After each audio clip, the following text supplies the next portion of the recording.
അങ്ങനെയാണ് ഹാത്തിബ് ഇബ്നു അബീ ബൽതഅ എന്ന സ്വഹാബി കുടുംബക്കാർക്ക് വേണ്ടി ലെറ്റർ എഴുതുകയാണ്. സ്വഹാബി അറിയുന്നില്ല ഇതിന്റെ ദൂരവ്യാപകമായ വിപത്തുകൾ. സ്വഹാബിക്ക് ദുരുദ്ദേശമൊന്നുമില്ല. പക്ഷേ ഈ കത്തൊരു പെണ്ണ് പാസ് ചെയ്യുകയാണ്. ഉടനെ നബി തങ്ങൾ എന്ന നേതാവിന്റെ ആക്ഷനാണ്. അലി റളിയല്ലാഹു അൻഹുവിനെ വിളിക്കുന്നു, സുബൈർ ഇബ്നുൽ അവ്വാം തങ്ങളെ വിളിക്കുന്നു, മിഖ്ദാദ് റളിയല്ലാഹു അൻഹുവിനെ വിളിക്കുന്നു. ഒരു നിവേദനത്തിൽ കാണാം മിഖ്ദാദ് റളിയല്ലാഹു അൻഹുവിന് പകരം മർസദ് റളിയല്ലാഹു അൻഹുവാണ്. ഏതായാലും അലി റളിയല്ലാഹു അൻഹുവിന്റെ നേതൃത്വത്തിലുള്ള പ്രമുഖരായ 3 സ്വഹാബികളെ വിളിച്ചിട്ട് പറഞ്ഞു, ഉടനെ ഇന്ന വഴിക്ക് പുറപ്പെട്ടോ, ഒരു പെണ്ണ് ഒരു ലെറ്ററുമായി പോകുന്നുണ്ട് കേട്ടോ, ആ ലെറ്റർ പിടിച്ചിങ്ങ് കൊണ്ടുവരണേ. وفينا نبي يعلم ما في غد, ഞങ്ങളിലുണ്ടൊരു നബി നാളത്തെ വാർത്ത അറിയുന്ന നബിയാണ്. ഹബീബായ നബി തങ്ങൾക്ക് മറഞ്ഞ കാര്യങ്ങൾ അറിയാം. അതിനുള്ള കുറെ ഉദാഹരണങ്ങൾ കഴിഞ്ഞ ദിവസം തന്നെ ഞാൻ പറഞ്ഞു. ഇന്നിതാ നബി സല്ലല്ലാഹു അലൈഹി വസല്ലം തങ്ങൾ സ്വഹാബത്തിനെ വിളിച്ചുകൊണ്ട് പറയുകയാണ്, പോയിട്ട് ആ പെണ്ണിന്റെ കയ്യിൽ നിന്ന് കത്ത് വാങ്ങി കൊണ്ടുവരണം. ആരാണ് പോകുന്നത്? അറിവിന്റെ കവാടമായ ധീരതയുടെ പര്യായമായ മരുമകൻ കൂടിയായ അലി റളിയല്ലാഹു അൻഹു. ധീരന്മാരായ 3 ചുണക്കുട്ടികൾ നേരെ ആ വഴിക്ക് വാഹനം പായിച്ചു പോവുകയാണ്. അപ്പോഴാണ് ഒരു താഴ്വരയിൽ ഒരു പെണ്ണ് സഞ്ചരിക്കുന്നുണ്ട്. ഉടനെ വാഹനത്തെ വലയം വെച്ചവിടെ നിർത്തിയിട്ട് പറഞ്ഞു, നിർത്തവിടെ, ആ കത്തിങ്ങടിക്ക് പെണ്ണേ. അലി റളിയല്ലാഹു അൻഹുവിന്റെ പ്രഖ്യാപനമാണ്, എടുക്കു പെണ്ണേ കത്ത്. നിന്റെ കയ്യിൽ കത്തുണ്ടോന്നല്ല, ആര് തന്നോന്നല്ല, ഞങ്ങളുടെ നേതാവ് നബി സല്ലല്ലാഹു അലൈഹി വസല്ലം തങ്ങൾ സത്യത്തിന്റെ പര്യായമാണ്. അതുകൊണ്ട് ഇനി ഒരു അന്വേഷണത്തിന്റെ ആവശ്യമില്ല, എടുക്കു പെണ്ണേ.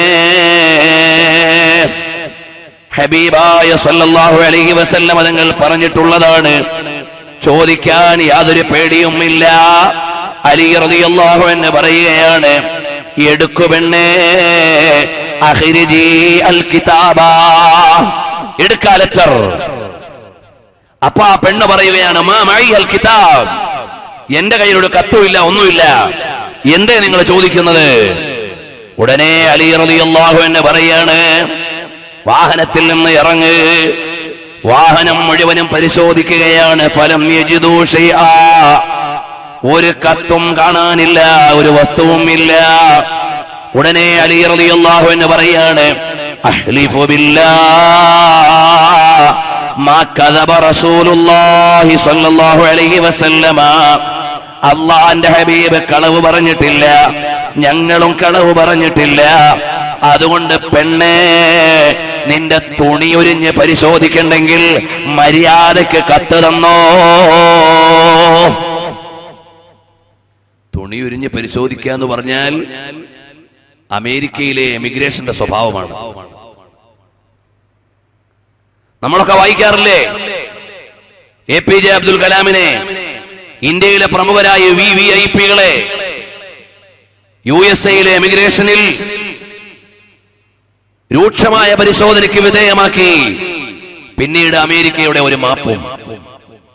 ഏതോ ആകട്ടെ, ബഹുമാനപ്പെട്ട അലി റളിയല്ലാഹു അൻഹു പറഞ്ഞു, നിന്റെ തുണി ഉരിഞ്ഞ് പരിശോധിക്കണ്ടെങ്കിൽ മര്യാദക്ക് തന്നോ കത്ത്. ജാഹിലിയ കാലഘട്ടം കഴിഞ്ഞ് കുറച്ചു കാലമേ ആയിട്ടുള്ളൂ എങ്കിലും മാന്യതയുള്ള പെണ്ണാണ്. ഇന്നത്തെ പെണ്ണുങ്ങളോടത് പറഞ്ഞാൽ ജയിച്ചു കൊള്ളണമെന്നില്ല. കാരണം ഉരിയാൻ പോലും ബാക്കിയില്ലാത്ത എത്രയോ ആളുകളാണ് ഇന്ന് തെരുവോരങ്ങളിൽ കാണുന്നത്. നമ്മൾ രാജ്യങ്ങളിൽ കടന്നുപോയാൽ ചിലപ്പോഴൊക്കെ ഫ്ലൈറ്റിലോ എയർപോർട്ടിലോ ഒക്കെ നിൽക്കുമ്പോ ഇവിടൊന്ന് വയലു പറഞ്ഞിട്ട് 2 കണ്ടം തുണി വാങ്ങി ഇവർക്കൊക്കെ ഉടുക്കാൻ കൊടുത്താലോ എന്ന് തോന്നുന്ന അത്രയും വലിയ ദാരിദ്ര്യത്തിൽ വസ്ത്രം ധരിക്കുന്നവരും, അവിടെയും ഇവിടെയും എത്താത്ത വസ്ത്രം ധരിച്ചു നടക്കുന്ന ആളുകൾ. നഗ്നത തുറന്നിടുക എന്നത് പരിഷ്കാരമായ കാലം, വൃത്തികേടുകൾ സംസ്കാരമായ കാലം, മനുഷ്യൻ മൃഗമാകുമ്പോൾ സംസ്കാരിയാകുന്ന ലോകം. എന്തൊരു വ്യവസ്ഥിതിയാണ്! ഞാൻ അതിലേക്ക് കിടക്കണില്ല. ചുരുക്കി പറഞ്ഞാൽ അലി റളിയല്ലാഹു അൻഹു പറയുകയാണ്, എടുക്കുക കത്ത്, അപ്പീലില്ല, നിന്റെ വസ്ത്രം ഒരിഞ്ഞ് പരിശോധിക്കേണ്ടി വരും. ഇവിടെ കുറെ കാര്യങ്ങൾ വായിക്കാനുണ്ട്. ഒരു പെണ്ണിനെ സംബന്ധിച്ചിടത്തോളം ഏറ്റവും വലിയ ഭീഷണിയാണ് അലി റളിയല്ലാഹു അൻഹു ഉയർത്തിയത്. പക്ഷെ ഇന്നതല്ല എന്നത് ലോകത്തിന്റെ ഗതികേടാണ്. അലി റളിയല്ലാഹുവിന്റെ ഭീഷണിയാണ്. ഹബീബായ നബി സല്ലല്ലാഹു അലൈഹി വസല്ലം നിങ്ങൾ പറഞ്ഞിട്ടുണ്ട്, അതുകൊണ്ട് ഇവളുടെ പക്കൽ കത്തുണ്ടോ ഇല്ലേ എന്ന അന്വേഷണത്തിന്റെ ആവശ്യമില്ല, അത് ഈമാനാണ്. ഉടനെ ആ പെണ്ണ് മുടിക്കെട്ടിന്റെ ഉള്ളിൽ നിന്ന് കത്തെടുത്ത് അലി റളിയല്ലാഹു അൻഹുവിന്റെ കയ്യിലേക്ക് കൊടുക്കുകയാണ്. അവളെയും കത്തുമായി സ്വഹാബത്ത് മടങ്ങുന്നു. ഇലാ ഹളറത്തി റസൂലില്ലാഹ്, നബി സല്ലല്ലാഹു അലൈഹി വസല്ലം തങ്ങളുടെ അടുക്കലേക്ക് ഹാത്തിബ് ഇബ്നു അബീ ബൽതഅ റളിയല്ലാഹു അൻഹു കൊടുത്തുവിട്ട ലെറ്റർ, ആ ലെറ്ററും പെണ്ണിന്റെ കയ്യിൽ നിന്ന് പിടിച്ചിട്ട് ഹബീബായ നബി തങ്ങളുടെ മുമ്പിലേക്ക് കൊണ്ടുവരുമ്പോ ധീരനായ ഉമർ ബിൻ ഖത്താബ് തങ്ങൾ പറയുകയാണ്, ഓ നബിയേ, ഇയാള് മുനാഫിഖാണ്, സമ്മതം തരുമോ നബിയേ, കഴുത്ത് വെട്ടിക്കളയട്ടെ നബിയേ. നബി സല്ലല്ലാഹു അലൈഹി വസല്ലം പറഞ്ഞു, അടങ്ങൂ ഉമറേ, അടങ്ങ്, കാര്യം എന്താണെന്ന് നോക്കട്ടെ. ബഹുമാനപ്പെട്ട അലി റളിയല്ലാഹു അൻഹു കത്ത് കൊണ്ടുവന്ന് കൊടുക്കുകയാണ്. നബി സല്ലല്ലാഹു അലൈഹി വസല്ലം തങ്ങൾ പറഞ്ഞു, തുറക്കാൻ. കത്തിലുള്ളത് എന്താണ്? മിൻ ഹാത്തിബ് ഇബ്നു അബീ ബൽതഅ ഇലാ നാസിം ബിമക്ക മിനൽ മുശ്രിക്കീൻ. ആരാണവർ? വഹും സഫ്വാൻ ഇബ്നു ഉമയ്യ വസുഹൈൽ ഇബ്നു അംർ വഇക്രിമത്ത് ഇബ്നു അബീ ജഹൽ. ഇക്രിമത്ത് ഇബ്നു അബീ ജഹലിനും സഫ്വാൻ ഇബ്നു ഉമയ്യക്കും അതുപോലെ തന്നെ സുഹൈൽ ഇബ്നു അംറിനും 3 പേർക്കുള്ള ലെറ്ററാണ്. വലിയ ഖുറൈശി കുലപതികളുടെ മക്കളാണ്, മക്കയിലെ പ്രമുഖരാണ്. കത്തിൽ എഴുതിയിരിക്കുന്നത് എന്താണ്? അമ്മാ ബഅദു യാ മഅശറ ഖുറൈശ്,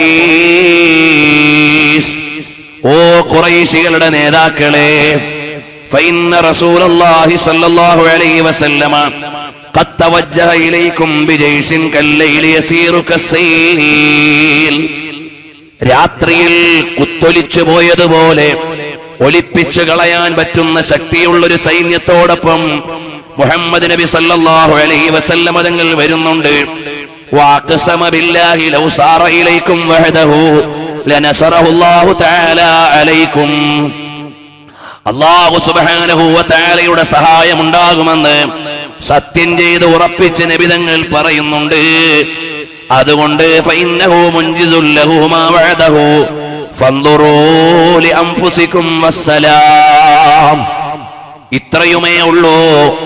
മുഹമ്മദ് നബി സല്ലല്ലാഹു അലൈഹി വസല്ലം തങ്ങളുടെ സൈന്യം വരുന്നുണ്ട്. തടഞ്ഞു വെക്കാൻ പറ്റുന്ന സൈന്യമല്ല, മലവെള്ളപ്പാച്ചിൽ പോലെ കുത്തൊലിച്ചു കളയാൻ പറ്റുന്ന പ്രളയമാണ്, പ്രവാഹമാണ്. അതുകൊണ്ട് കേട്ടോ, അള്ളാഹുവിന്റെ സഹായം ലഭിക്കുമെന്ന് സത്യം ചെയ്ത് പ്രഖ്യാപിച്ചിട്ടാണ് വരുന്നത്. നിങ്ങൾ നിങ്ങളുടെ തടി കാത്തോളണേ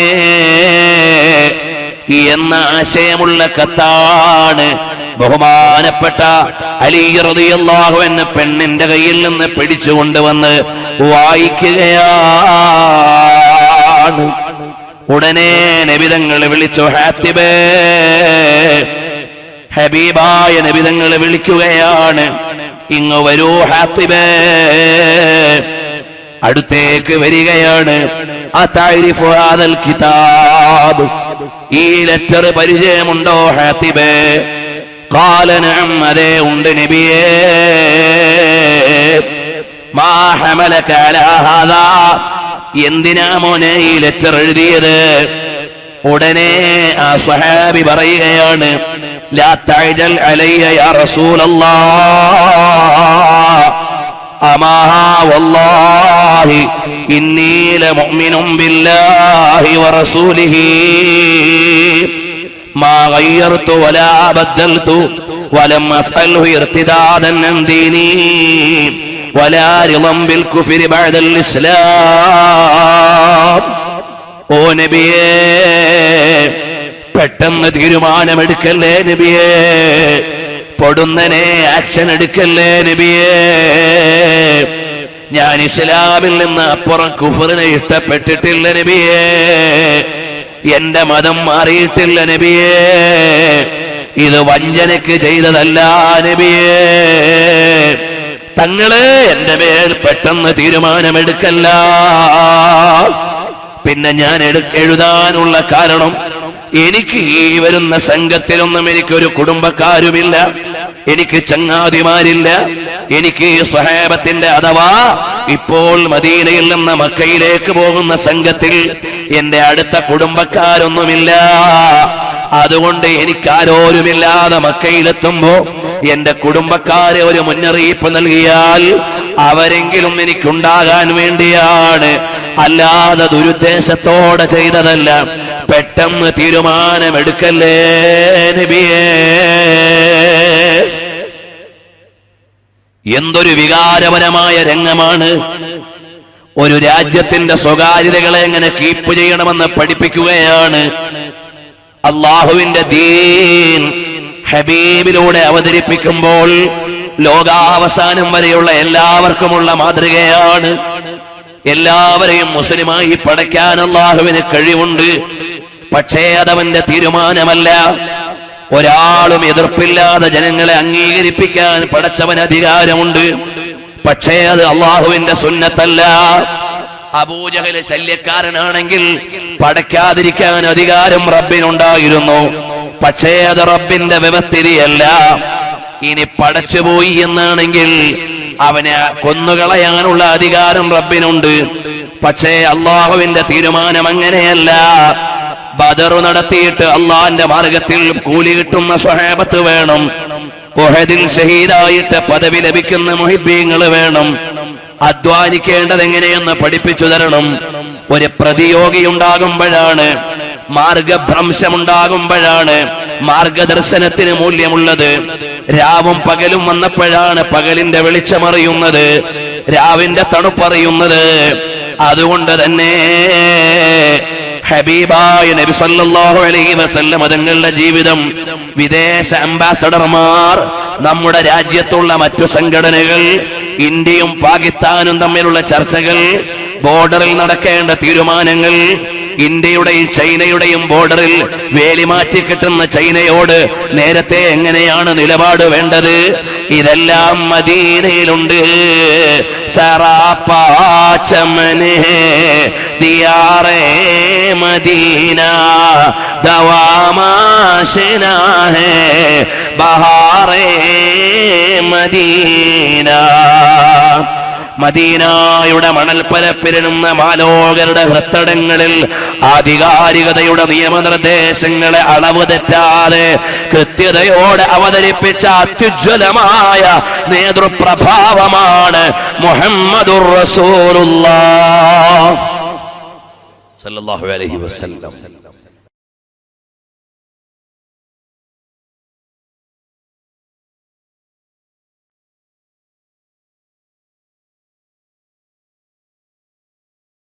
ഹബീബായ നബി തങ്ങളുടെ പൊളിറ്റിക്കൽ ഇടപെടലുകൾ നിനക്ക് ഗവേഷണം നടത്താം. ഏത് യൂണിവേഴ്സിറ്റിയിൽ നിനക്ക് തീസിസായി സബ്മിറ്റ് ചെയ്യാം. ആവശ്യമായ അവലംബങ്ങളാണ് ഇവിടെ കിടക്കുന്നത്. നബി സല്ലല്ലാഹു അലൈഹി വസല്ലം തങ്ങളുടെ സ്വഹാബത്തിന് ഓരോരുത്തർക്കും പ്രത്യേകമായ തലവാചകങ്ങളുണ്ട്. ഒരു പറ്റം സ്വഹാബത്തിനെ വിളിക്കുന്നത് ഉബ്ബാദുൽ ലൈൽ വഫുർസാനുൻ നഹാർ.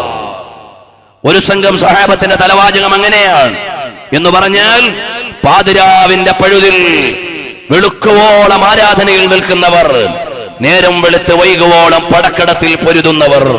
എന്തൊരത്ഭുതം! പറഞ്ഞു വരുന്നത് സ്വഹാബത്തിൽ നിന്ന് ചില ആളുകൾ എങ്ങനെയാണ്. അംർ ഇബ്നുൽ ആസ് റളിയല്ലാഹു അൻഹു ആരാണ്? അധികാരത്തിന്റെയും നേതൃത്വത്തിന്റെയും അരമനകളിൽ നിന്ന് ആരാധനയുടെയും ആത്മീയതയുടെയും പർണശാലയിലേക്ക് വന്നവരാണ്. ഇങ്ങനെ ഓരോ സ്വഹാബത്തിനും ഓരോ തലവാചകം. അങ്ങോട്ട് ഞാൻ പോണില്ല. ഓരോ സ്വഹാബത്തിന്റെയും താരീഖിന്റെ ഗ്രന്ഥങ്ങളുടെ മുകളിൽ അവരുടെ ഒരു പ്രത്യേകത എഴുതിയിട്ടുണ്ടാകും. ആരാണ്? ഖായിദാണോ, സയ്യിദാണോ, ഏതാണ് അവരുടെ മേഖല? എല്ലാ മേഖലയിലും ഹബീബിന് ഇടപെടലുകളുണ്ട്. സല്ലല്ലാഹു അലൈഹി വസല്ലം തങ്ങൾക്ക് തീരുമാനമുണ്ട്. നബി സല്ലല്ലാഹു അലൈഹി വസല്ലം തങ്ങൾ ഹാത്തിബ് ഇബ്നു അബീ ബൽതഅയോട് ചോദിക്കുകയാണ്, എന്തിനാണ് മോനെ ഈ കത്തെഴുതിയത്? എന്തിനാണ് മോനെ ഇത് ചെയ്തത്? തങ്ങളെ, മറ്റൊന്നിനുമല്ല, എനിക്ക് കൂട്ടുകാര്, കുടുംബക്കാര്, ബന്ധുക്കളില്ല. അവിടെ ചെല്ലുമ്പോ ആരെങ്കിലും ഒന്ന് വേണമല്ലോ, അതിനു വേണ്ടി ഞാൻ ചെയ്തതാണ് നബിയേ. അപ്പോഴാണ് മഹാനായ ഉമർ ബിൻ ഖത്താബ് റളിയല്ലാഹു അൻഹു ചാടി വീഴുകയാണ്. വീണിട്ട് പറയുന്നു, യാ റസൂലല്ലാഹ്, ദഅനി യാ റസൂലല്ലാഹി അദ്രിബു ഉനഖ ഹാദൽ മുനാഫിഖ്. ഓ നബിയേ, ഈ മുനാഫിഖിന്റെ കഴുത്ത് വെട്ടാൻ എനിക്ക് സമ്മതം തരൂ നബിയേ. ഫഇന്നഹു ഖദ് ഖാന അല്ലാഹു വറസൂലഹു വൽ മുഅ്മിനീൻ. അല്ലാഹുവിനെയും റസൂലിനെയും മുഅ്മിനീങ്ങളെയും വഞ്ചിച്ച ഈ മുനാഫിഖിന്റെ കഴുത്ത് വെട്ടാൻ ഒരു സമ്മതം മൂളൂ നബിയേ. നബി സല്ലല്ലാഹു അലൈഹി വസല്ലം തങ്ങൾ പറഞ്ഞു, ഉമർ അടങ്ങൂ. ചില വലിയ പ്രവർത്തകർക്ക് ചില അശ്രദ്ധ വന്നു പോകാം, ചില നേതാക്കളിൽ ചിലപ്പോൾ വീഴ്ച വന്നു പോകാം. അതെങ്ങനെയാണ് കൈകാര്യം ചെയ്യേണ്ടത്? അതാണ് നബി സല്ലല്ലാഹു അലൈഹി വസല്ലം തങ്ങൾ പഠിപ്പിക്കുന്നത്. ഫഇന്നഹു ഖദ് ശഹിദ ബദ്റാ. ഓ ഉമറേ, ഇത് ബദരീങ്ങളിൽപ്പെട്ട ആളാണ്, ഇത് ബദറിൽ പങ്കെടുത്ത ആളാണ്. വമാ യുദ്രീക യാ ഉമർ, എന്തെന്നറിയുമോ ഉമറേ, ലഅല്ലല്ലാഹ ഖദ് ഇത്തലഅ അലാ അഹ്ലി ബദരിൻ ഫഖാല ഇഅമലൂ മാ ശിഅ്തും ഫഖദ് ഗഫർതു ലക്കും ഔ ഖദ് വജബത് ലക്കുമുൽ ജന്ന. ഉമറേ, അടങ്ങൂ, അടങ്ങൂ. ഇത് ബദറിൽ പങ്കെടുത്ത VIP ആണ്. ഒരു വീഴ്ച വന്നു പോയി എന്നത് ശരി. ബദറിൽ പങ്കെടുത്തവർക്ക് വലിയ സ്ഥാനം അല്ലാഹു നൽകിയിട്ടുണ്ട്. ഈ ഹാത്തിബ് ഇബ്നു അബീ ബൽതഅ കുറ്റസമ്മതം നടത്തിയിട്ടുണ്ട്. അതുകൊണ്ട് മോനെ ഉമറേ, ചാടി വീഴാനായില്ല. ചിലപ്പോൾ വലിയ സീനിയർ നേതാക്കൾ, അവരിൽ നിന്ന് വല്ല വീഴ്ചയും വന്നാൽ വിട്ടുവീഴ്ച ചെയ്തു കൊടുക്കേണ്ടി വരും. കാരണം ബദറിൽ പങ്കെടുത്തതിന് സമാനമായ ആദ്യഘട്ടത്തിൽ വലിയ പ്രവർത്തനങ്ങൾ ചെയ്തവരുണ്ടാകാം. സംഘടനാ പ്രവർത്തകർ ശരിക്ക് പഠിക്കേണ്ട ഒരു പാഠമാണ്, ഒരു മെമ്പറെ കുറിച്ച് തീരുമാനമെടുക്കുമ്പോൾ അയാൾ ആരാണ് എന്ന് മനസ്സിലാക്കേണ്ടതുണ്ട്. ഒരംഗത്തെ കുറിച്ച് തീരുമാനമെടുക്കുമ്പോൾ അയാളുടെ അർഹതയും പരിസരവും അറിയേണ്ടതുണ്ട്. നബി സല്ലല്ലാഹു അലൈഹി വസല്ലം തങ്ങൾ ഒരു കമ്മിറ്റിയുടെ പ്രോബ്ലം സൊല്യൂഷൻ എങ്ങനെയാണ് എന്ന് പ്രശ്നപരിഹാരത്തിന്റെ അധ്യായം പറയുകയാണ്. ചാടി വീഴുന്ന ഉമർ ഇബ്നുൽ ഖത്താബ് തങ്ങൾ കാണിക്കുന്നത് ഈമാനിക ആവേശമാണ്, ആക്ഷേപിക്കാൻ അർഹതയില്ല. പക്ഷേ ഈ നിൽക്കുന്ന ഹാത്തിബ് ഇബ്നു അബീ ബൽതഅ വിട്ടുവീഴ്ച അർഹിക്കുന്നയാളാണ്. അവിടെയാണ് നബി സല്ലല്ലാഹു അലൈഹി വസല്ലം തങ്ങൾ വിളിക്കുന്നു, ഓ പ്രിയമുള്ള ഉമറേ, ഖദ് ശഹിദ ബദ്റാ. ഇദ്ദേഹം ബദറിൽ പങ്കെടുത്തയാളാണ്. അല്ലാഹു ബദറിലേക്കൊന്ന് നോക്കിയിട്ട് വിളിച്ചു പറയുകയാണ്, നിങ്ങൾക്ക് ഇഷ്ടമുള്ളത് ചെയ്തോ, വജബത് ലക്കുമുൽ ജന്ന, നിങ്ങൾക്ക് സ്വർഗമുണ്ടെന്ന് പറഞ്ഞതാണ്. അങ്ങനെയുള്ള ബദറിലെ മെമ്പറാണ്. അവിടെ നോക്കണം, ഉമർ റളിയല്ലാഹു അൻഹു ഒരു കൊച്ചുകുട്ടിയെ പോലെ കരയുകയാണ്. ഈറ്റപ്പുലിയെ പോലെ ചാടി വീണ് വന്ന ഉമർ റളിയല്ലാഹു അൻഹു. അതാണ് ചരിത്രം പറയുന്നത്. നബി സല്ലല്ലാഹു അലൈഹി വസല്ലം തങ്ങൾ ഇതങ്ങ് പറഞ്ഞു കഴിയുമ്പോ ഫദമഅത ഐനാ ഉമർ, ഉമർ റളിയല്ലാഹു അൻഹുവിന്റെ കണ്ണുകൾ ഒലിക്കുകയാണ്. അല്ലാഹു വറസൂലുഹു അഅലം, അല്ലാഹു വറസൂലുഹു അഅലം. എല്ലാം എനിക്കറിയില്ലായിരുന്നു, പദവികളും മഹത്വങ്ങളും എല്ലാം തങ്ങളെ അല്ലാഹുവിനും തങ്ങൾക്കുമാണ് അറിയുന്നത്. അതുകൊണ്ട് തന്നെ എനിക്ക് വന്നുപോയ അമിതാവേശം വേണ്ടായിരുന്നു. ഉമർ റളിയല്ലാഹു അൻഹു കരയുകയാണ്.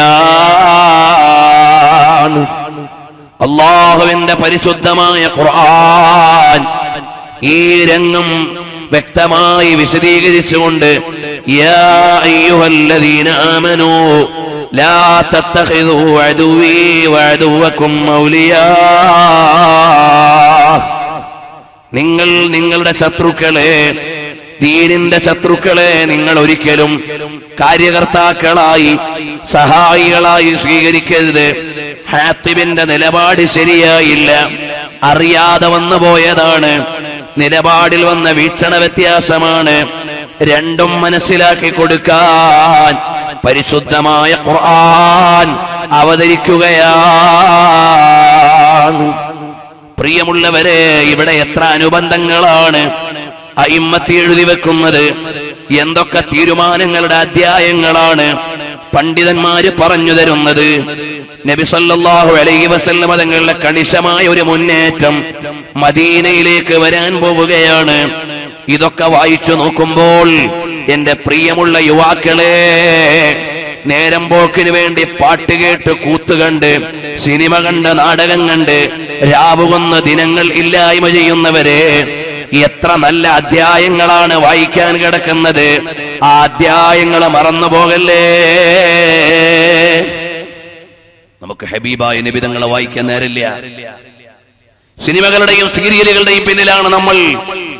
ഉമ്മമാര്, പെങ്ങന്മാര് മക്കൾക്ക് ദീനീ അധ്യായങ്ങൾ പറഞ്ഞു കൊടുക്കാനില്ല. അവരേതോ ലോകത്താണ്. ആൽബം സോങ്ങുകളുടെ പേരിൽ ദീനീയായ മൂല്യങ്ങളെ പണയം വെച്ച് കളയുന്ന എത്ര ആളുകളാണ്. ചെറുപ്പക്കാരെ, നിങ്ങൾ നേരം പോക്കിന് വേണ്ടി ആൽബം സോങ്ങുകളുടെയും സിനിമാ സോങ്ങുകളുടെയും പിന്നാലെ പോകാൻ പാടില്ല.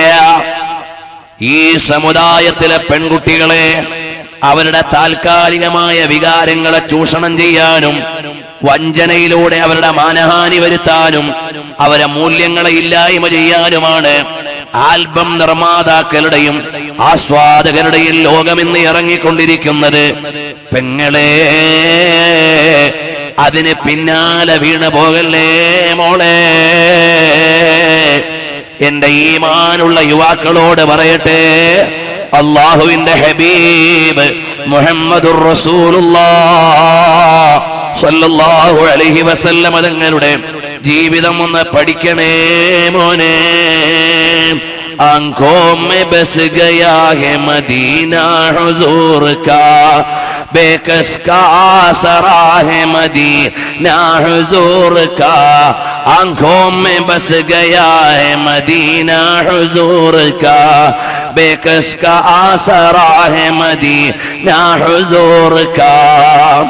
ലോകത്തുള്ള മുഴുവൻ നന്മയുടെയും മേന്മയുടെയും അധ്യായങ്ങൾ രചിച്ചതാണ് വിശ്വറസൂൽ മുഹമ്മദുർ റസൂലുള്ളാഹി സല്ലല്ലാഹു അലൈഹി വസല്ലം. നമ്മൾ ഇന്ന് ചരിത്രം പഠിക്കുന്നില്ല. നബി സല്ലല്ലാഹു അലൈഹി വസല്ലം തങ്ങളെ വായിക്കാൻ നേരില്ല. ആവർത്തിച്ച് പറയുന്നത് ആകുലത കൊണ്ട് മാത്രമാണ്.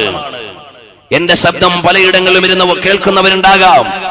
നമ്മുടെ മക്കൾക്ക് പ്രചോദനം ലഭിക്കേണ്ടത് നബി സല്ലല്ലാഹു അലൈഹി വസല്ലം തങ്ങളുടെയും സ്വഹാബത്തിന്റെയും ജീവിതത്തിൽ നിന്നാണ്, അയിമ്മത്തിന്റെ ജീവിതത്തിൽ നിന്നാണ്. അല്ലാതെ ഏതെങ്കിലുമൊക്കെ സാഹിത്യങ്ങളുടെയും സിനിമകളുടെയും ലോകത്ത് നിന്നുകൊണ്ട് നമ്മൾ പരിശുദ്ധമായ ഇസ്ലാമിനെ അന്യവൽക്കരിക്കുകയാണ്. ചോദിക്കട്ടെ സഹോദരന്മാരെ, കുറെ സയന്റിസ്റ്റുകൾ നമ്മുടെ കുട്ടികൾ പഠിച്ചു. അവർക്ക് തോന്നി കുറച്ച് ക്വാളിറ്റിയുള്ള ആളുകളാണ്, അപ്പൊ അവരാകാൻ ആഗ്രഹിക്കുകയാണ്. നമ്മുടെ കുട്ടികൾ എന്തേ എനിക്ക് ഉമർ ബിൻ ഖത്താബ് ആകണം എന്ന് ഒരു സ്ഥാപനത്തിൽ നിന്ന് വിളിച്ചു പറയാത്തത്? നമ്മളൊന്നൊരു ഇംഗ്ലീഷ് മീഡിയം സ്കൂളിലേക്ക് പോയിട്ട് ചോദിക്കുകയാണ്, നിങ്ങളുടെ ജീവിതത്തിൽ ഏറ്റവും ഇഷ്ടപ്പെട്ട റോൾ മോഡൽ ആരാണ്? അവര് പറയുന്നത് ഒരു ഡോക്ടറെ, ഒരു സയന്റിസ്റ്റിനെ, ഒരു എഞ്ചിനീയറെ, അല്ലെങ്കിൽ ഒരു പൊളിറ്റീഷ്യനെ, അല്ലെങ്കിൽ ഒരു ഭരണാധികാരിയെ, അവരെയൊക്കെയാണ് പറയുന്നത്. കാരണം എന്താ? അവർക്ക് അവരെ പരിചയമുള്ളൂ. അതാണ് കാരണം. എന്തേ നമ്മുടെ മക്കൾ പറയാത്തത് എനിക്ക് ഉമർ ബിൻ ഖത്താബ് ആകണമെന്ന് റളിയല്ലാഹു അൻഹു? എന്തേ അവര് പറയാത്തത് എനിക്ക് സിദ്ദീഖ് റളിയല്ലാഹു അൻഹു പോലെ ആകണമെന്ന്? എന്തേ അവർ ഇമാമിങ്ങളുടെ പേര് പറയാത്തത്? എന്തേ അവര് മഹാന്മാരായ പണ്ഡിതന്മാരുടെ നാമങ്ങൾ പറയാത്തത്? അവർക്കറിയില്ല. നബവി ഇമാം റളിയല്ലാഹു അൻഹുവിനെ പഠിക്കുന്ന ഒരു മുത്തഅല്ലിം അവിടുത്തെ ജീവിതത്തിൽ അനുഗ്രഹം ലഭിക്കണേ എന്ന് കൊതിക്കുകയാണ്. അത് നബവി ഇമാമിനെ അറിയുമ്പോഴാണ്. ഉമർ റളിയല്ലാഹു അൻഹുവിനെ പഠിക്കുന്ന ഒരാൾ ഉമർ റളിയല്ലാഹു അൻഹുവിനെ പോലെ ധീരതയുള്ള ആളാകണമെന്ന് ആഗ്രഹിക്കുകയാണ്. അതുകൊണ്ടാണ് MK ഗാന്ധി ഉമർ റളിയല്ലാഹുവിനെ പഠിച്ചപ്പോൾ അവിടുത്തെ ഭരണം ഇന്ത്യക്ക് നല്ലതാണ് എന്ന് പറഞ്ഞത്. അദ്ദേഹം വായിച്ചതുകൊണ്ടാണ്. അതുപോലെ മഹാന്മാരായ ഇമാമിയങ്ങളുടെ നിലപാടുകളെ എഴുതുകയാണ്. അതെല്ലാം വായിച്ച് മനസ്സിലാക്കുന്ന ഒരു ജനതയാണ് അനുധാവനം ചെയ്യുന്നത്. നമ്മുടെ മക്കൾക്ക് വായിക്കാൻ നേരമില്ല. നമ്മുടെ മക്കൾ ഇസ്ലാമിനെ മനസ്സിലാക്കുന്നില്ല. പ്രിയമുള്ള സഹോദരന്മാരെ, ഇസ്ലാമിന്റെ ABCD പോലും അറിയാതെയാണ് മതത്തിന്റെ മൂല്യങ്ങളെ ബലികഴിക്കുന്ന കലാലയങ്ങളിലേക്ക് എന്റെ ശബ്ദം ശ്രവിക്കുന്ന ഉമ്മമാരുടെ മക്കൾ രാവിലെ അരപ്പാവാടയിട്ട് തലമറയ്ക്കാതെ പരിസരത്തുള്ള കോൺവെന്റ് സ്കൂളുകളിലേക്ക് പോകുന്നുണ്ട്. എവിടെയാണ് നിങ്ങളുടെ ആദർശം? എവിടെയാണ് ആദർശം? നബി സല്ലല്ലാഹു അലൈഹി വസല്ലം തങ്ങളുടെ മതത്തോട് എവിടെയാണ് ബഹുമാനം? രാവിലെ അങ്ങ് കൊല്ലം മുതൽ നമ്മളൊന്ന് യാത്ര ചെയ്ത് നോക്കിയാൽ ഈ സമുദായത്തിന്റെ പെൺകുടികൾ തലമറയ്ക്കാൻ അവകാശമില്ലാത്ത, ഞെരിയാണി വരെയുള്ള പാവാട ഉടുക്കാൻ അവകാശമില്ലാത്ത പള്ളിക്കൂടങ്ങളിലേക്ക് നിങ്ങളുടെ പലരുടെയും മക്കൾ രാവിലെ പഠിക്കാൻ പോകുന്നുണ്ട്. നിങ്ങളുടെ ഇസ്ലാം എവിടെ? നിങ്ങളുടെ ഇസ്ലാം എവിടെ? വെള്ളിയാഴ്ച നാളെ ജുമയ്ക്ക് വേണ്ടി നിങ്ങളെ പള്ളിയിൽ ഒരുമിച്ച് കൂടുമ്പോ പ്രായപൂർത്തിയായ നിങ്ങളുടെ മക്കൾ ജുമയ്ക്ക് പുറത്തിറങ്ങാൻ പറ്റാത്ത പള്ളിക്കൂടങ്ങളിൽ പഠിക്കുന്നുണ്ട്. നിങ്ങളുടെ ആദർശം എവിടെ? എവിടെയാണ് ഇസ്ലാം? എവിടെയാണ് നമ്മുടെ ഇസ്ലാം ഇരിക്കുന്നത്? ഇത് ഞാൻ കേവലമായി ഒരടക്കി വെടിവെക്കുകയല്ല, വ്യക്തമായ ഡേറ്റകളും സ്ഥിതിവിവരങ്ങളും മുന്നിൽ വെച്ചുകൊണ്ട് സംസാരിക്കുകയാണ്. വിശദീകരിക്കാൻ നേരമില്ല. തിരുവനന്തപുരത്തേക്ക് പോയാൽ ബൈപ്പാസിലെ MGM തൊട്ട് സിറ്റിയിലെ സെന്റ് ജോസഫ് മുതൽ ഇപ്പുറത്തെ വിമലഹൃദയ മുതൽ എത്രയെത്ര മാനേജ്മെന്റ് സ്കൂളുകളിൽ ഈ സമുദായത്തിന്റെ മക്കൾക്ക് വെള്ളിയാഴ്ച ജുമഅയില്ല. മാന്യമായ ഒരു വസ്ത്രം ധരിച്ചു പോകാനുള്ള അവകാശമില്ല. തലമറയ്ക്കാനുള്ള സ്വാതന്ത്ര്യമില്ല. നമ്മുടെ മുത്തുനബി സല്ലല്ലാഹു അലൈഹി വസല്ലം തങ്ങളുടെ ഇസ്ലാമിനെ നെഞ്ചിലേറ്റി എന്ന് അവകാശപ്പെടുന്ന ഇസ്ലാമിന്റെ രക്ഷിതാക്കൾക്ക് മതത്തെ ബലി കഴിച്ചിട്ട് ഏത് പടിഞ്ഞാറിന്റെ വിജ്ഞാനമാണ് വേണ്ടത്? നിങ്ങൾ എവിടെയാണ് മതത്തെ കണ്ടത്? എവിടെയാണ് അള്ളാഹുവിന്റെ ദീനിനെ നിങ്ങൾ വിലയിരുത്തിയത്? എവിടെയാണ് റസൂലുള്ളാഹിന്റെ ചര്യയെ നിങ്ങൾ വായിച്ചത്? നമ്മളെന്ന് പറഞ്ഞാൽ ഏതെങ്കിലും ചില നിയമങ്ങൾ മാത്രമുള്ള മതത്തിന്റെ ആളുകളല്ല. ഹബീബായ മുഹമ്മദുർ റസൂലുള്ളാഹ് സ്വല്ലല്ലാഹു അലൈഹി വസല്ലമ തങ്ങളെ അറിയുമോ?